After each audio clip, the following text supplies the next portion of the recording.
We are off out, and you will be happy to note that I have a videographer. Let's go. We're dreamers. We're living. We're dreamers.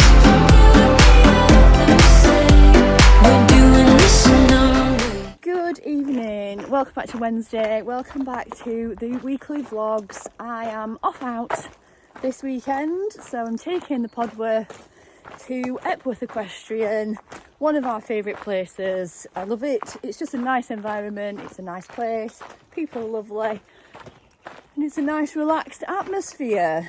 So the whole point is chasing the Associated Championships qualification. So I've got 160% mark that I need to get before the 31st of August. So they're running a BD competition there today, so we've entered into that. However, there's a little twist in the tail, because they're also running a have a go show jumping, like a clear round kind of vibe. So I've chucked an entry in, and I thought, sod it, let's go and have some fun. So I am gonna pop around the 70 centimetre clear round first. That should be quite a fun day. Got the videographer, I'm paying in McDonald's cake and whatever, so you'll be able to follow us for the whole day this week, which I am sure will be better than just looking at my face and talking. So we're just going to get the pod in, we need to pack up, get on the road and get to Epworth. Cheers, with the best mate secret, eating the blackberries. Like, this is exactly... What do we do, Poddy? Where's your fly mask?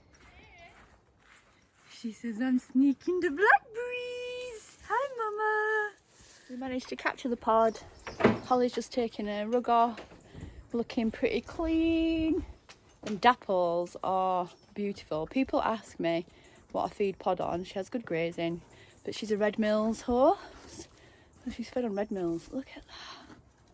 Beautiful. Right, the sock has actually stayed quite white as well.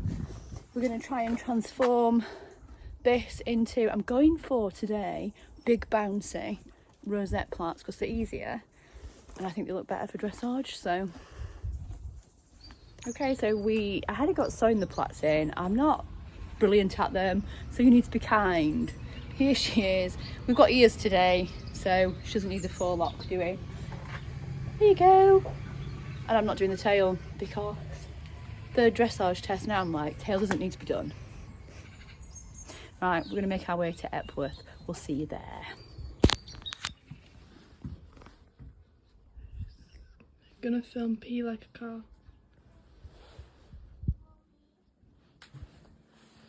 Have you seen where they do that? What? Film the horse like a car. Right. Oh, bless. There's Mum.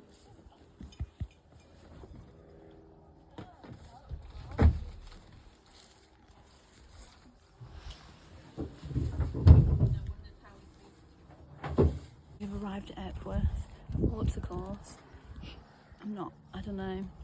Don't know. We're going to give it a go, but it's not filling me with joy. It's gonna be the equivalent of jumping over Mount Everest, and that's okay. Lovely, thanks for that. Okay, this is obviously not set at 70 yet. That is one.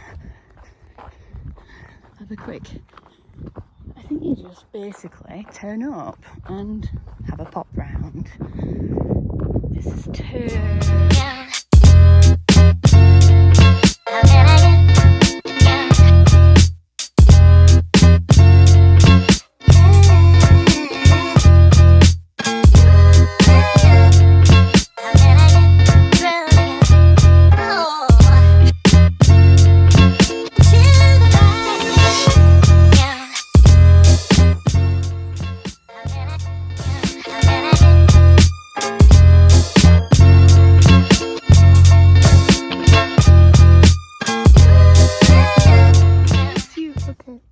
I've got to follow my mom.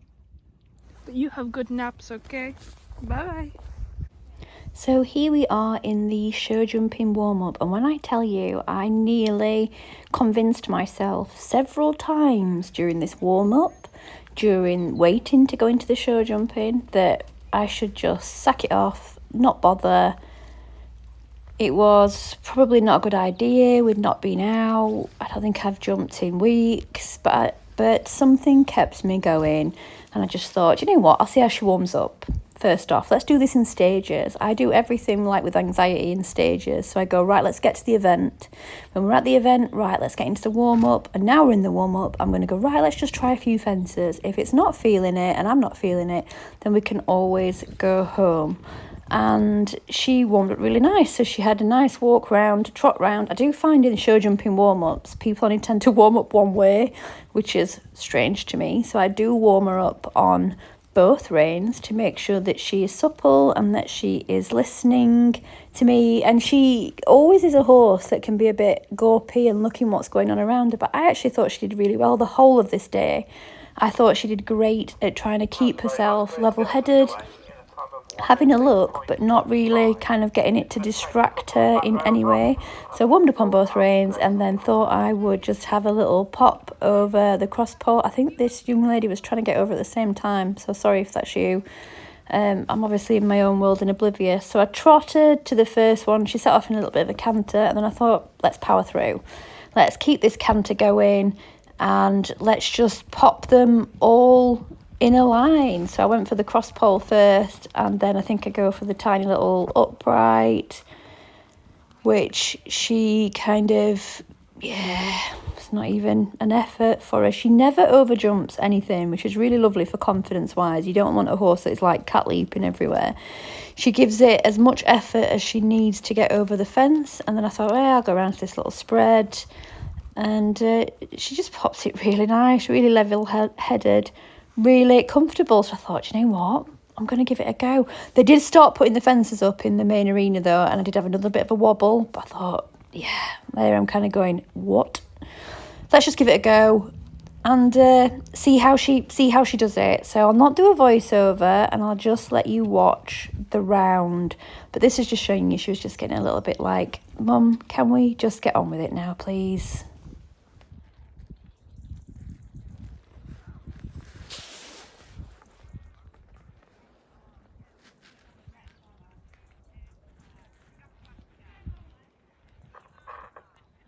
Coming forward now into the ring, we have number 5, that's Shelley Salter on Pretend to S.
clear round show jumping is done, and I thought that was quite big for a 70.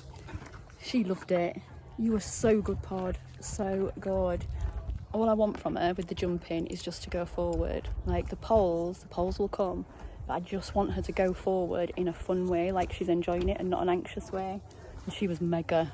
By the end of it, she was like, yeah, come on, Mum. So I may take this pony to do a bit of pure show jumping, because I thoroughly enjoyed that. It was up to height, it was twisty, and it had more than 10 fences, so more than I've ever done eventing wise. Right, see if we can keep her calm for dressage. That's the only downside at the minute. She's a little bit wired, but I've got dressage tomorrow as well, so we're fine for the 60%er. And it's time for dressage, so it's on a surface, which is really nice. This is the warm-up arena. It's actually quite tight in here. It doesn't look it, but it is. There were some really nice horses in this arena as well, some very flashy dressage horses, but we tried to hold our own. We're only doing a little prelim, people. We're not doing Grand Prix. So she just needs to work through a little bit more. Yes, she's very unsteady in the contact. There's lots of things that we need to work on. But I'm out there and doing it. I'm out there and giving it a go. And the more time she goes out, the better that she will become, the better I will become at riding as well. And I really enjoy it, even if I don't get the good marks and, you know, there's still areas that we need to work on. I'm just loving being able to go out and have fun with my little horse. It's the win for me. It's the absolute win. But you know what? I think she is starting to make a really smart little picture. And yeah, she's warming up. She warmed up lovely. I can't fault her. From a horse that used to be very anxious and spooky in the warm-up, she is so much better.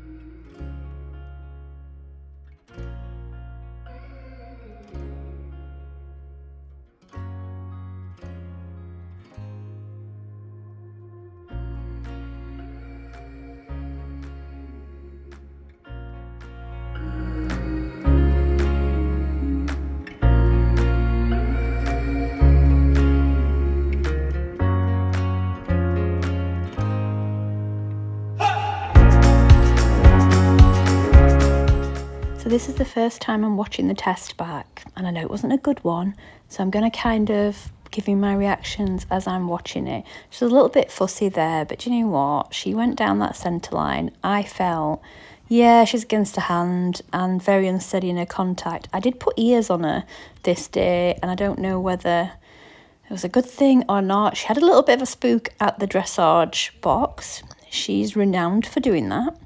But I rode that quite nice. That was accurate to the marker, and we're going across the long diagonal now. I don't have my sheet, people, because I didn't wait for it to be done.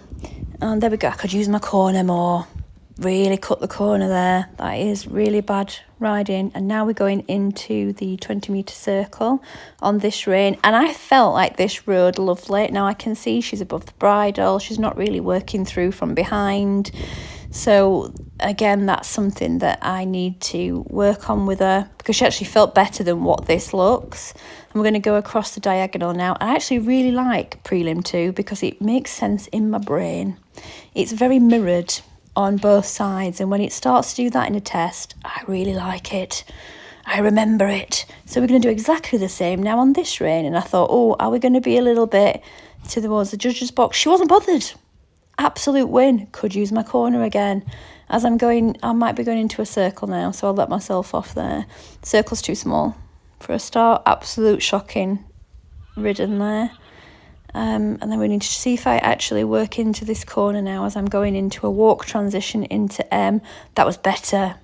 A lot better into that corner. And now we're going to do like a little snake as my technical dressage instruction for you there. I think it's half 10-metre circle to a half 10-metre circle. So that was I've turned too early, so that 10 metres is a little bit shallow. I wanted to make sure I did some definite steps. The second half there is better, in my opinion, than the first, but this walk work is good. I like this. I like this picture. I like what she's doing there. We're going into a free walk and a long rein, and she could stretch. Oh, there we go. A little bit of a stretch there. There wasn't much rhythm change, where really she should be stretching out more, is what I'd say to that one. I'm going to pick her back up at M, and this is where people, I know it goes wrong. So it's quite a lot. We then go to walk to a trot, straight into a canter transition, and for an unbalanced little thoroughbred, that is quite an ask, and that was quite awful.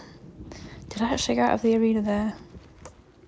So I tried to correct it, wrong leg again, and I'm trying to bring her back and get her to balance. Stop, my friend. And then try again. That's better. We've got the right leg now, and so I need to push forward. Do you know what? It didn't go well. Didn't use my corner. But I actually thought I remedied that quite well. I could have remedied it a bit quicker. That was an all right transition. She's still fussy with her head. We're working on it. We've got some things happening.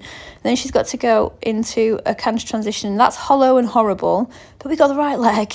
That is way off. And what even is that circle shell? Actually, that's not bad. Okay, 5. Need to learn how to draw a circle in canter. She's very hard to try to keep out in canter. That's all I will say. And do I use my corner? No. She nearly goes to drop and I kick her on. So that's all over the shop there, isn't it? Into my trot transition. That's nice. Regained it quite nice. So the walk and trot work, I'm finding, apart from the unsteady contact, the walk and trot work is good. We need to now work on this canter and try to get her a lot more supple and off the leg a little bit more. And here we go. We're going to go into, this was a lovely hole. I'm going to say I was proud of that hole. Walk into the hole. Oh, very well done. Dressage is done. I've got her like earning that McDonald's right now. She is being a proper groom and I can just be bougie. I thought that dressage, there was good bits and there was bad bits. The bad bits were bad, the good bits were good. So I'm hoping with BD you tend to find that they mark the good bits well and then they mark you down for the stuff that needs work. I couldn't get the right canter lead, but then I couldn't in the warm-up. So what I need to do next time is warm up more efficiently so that I'm getting the right leads before I rush and go in. I'm trying to work really hard and not rushing because I'm terrible for just like, get it over and done with. When really I've got to enjoy it. And I've had the best morning with my daughter, my best pony. I saw somebody from Instagram, Christy, that I haven't seen in ages, and we're going to go get cake now and go wait for the scores. We just need 60%, people. I think it was a 60% test. The canter work might have really brought it down. Anyway, we're going to sort out the ponyo, get cake, wait for the results. Stick around. I need a drink. Just a bit of a win in that this is the pony just chilling while we wait for sheets. Hasn't this pony changed? She's just such a tired bean. Have you been a good girl? I got you some polos for being a superstar. But anybody, this is such a win. Now back home, back in my little car. I was going to offload and then I'm going to reload because I am back out tomorrow, but you'll see that in another vlog. We didn't get the 60% today. It was a big ask for her when we'd done the show jumping and she got herself a little bit worked up, and then asking her to do a dressage test was an ask, but she did it. I'm so proud of her because I think the work that she did, so the trot work and everything else like that, was fabulous. The canter work just really needs to progress now, so we need to work on that. So I didn't wait for my sheet because I don't know what they were doing with it. She got 59%, 59.4 I think, and my collectives were really poor. So onwards and upwards, we are still chasing that last 60%. So please give me a like, comment and subscribe. Thanks for coming along today, and hopefully we can chase it and then go and play in a big long arena. So fingers crossed, and I'll see you next week. Bye.